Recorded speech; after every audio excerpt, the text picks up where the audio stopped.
SSC ও সমমানের ফল প্রকাশের পর একাদশ শ্রেণীতে ভর্তি নিয়ে যে অনিশ্চয়তা তৈরি হয়েছিল তা অনেকটাই কেটেছে। এবারও আগের নিয়মেই অনলাইনে ভর্তি কার্যক্রম পরিচালনা করা হবে বলে জানিয়েছেন সংশ্লিষ্ট সূত্র।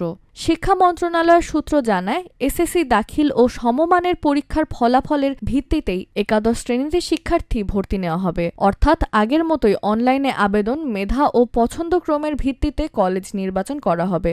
ভর্তি ইচ্ছুক শিক্ষার্থীরা নির্ধারিত ফি দিয়ে অনলাইনে সর্বনিম্ন 5টি থেকে সর্বোচ্চ 10টি কলেজ বা শিক্ষা প্রতিষ্ঠান পছন্দক্রমে আবেদন করতে পারবে। পরে ফলাফল প্রযোজ্য কোটা এবং পছন্দক্রম বিবেচনা করে একটি প্রতিষ্ঠানে ভর্তির জন্য মনোনয়ন দেওয়া হবে। তবে মাধ্যমিক স্কুলে ভর্তির লটারি পদ্ধতি বাতিল করে পরীক্ষা নেওয়ার সিদ্ধান্তের সঙ্গে একাদশ শ্রেণীর ভর্তি প্রক্রিয়ার কোনো পরিবর্তন আসছে না। 2027 সালের স্কুল ভর্তিতে নতুন নিয়ম কার্যকর হওয়ার কথা রয়েছে। কিছু স্বতন্ত্র শিক্ষা প্রতিষ্ঠান অবশ্য নিজেদের নিয়মে ভর্তি পরীক্ষা নিয়ে থাকে। Notre Dame college, Holy Cross college, Saint Joseph higher secondary school ও Saint Gregory high school and কলেজের মতো প্রতিষ্ঠানগুলোতে আবেদন ও ভর্তি প্রক্রিয়া আলাদা। শিক্ষার্থীদের জন্য এবারও মূল ভরসা থাকছে এসএসসির ফলাফল, পছন্দক্রম এবং অনলাইন ভর্তি ব্যবস্থার ওপর।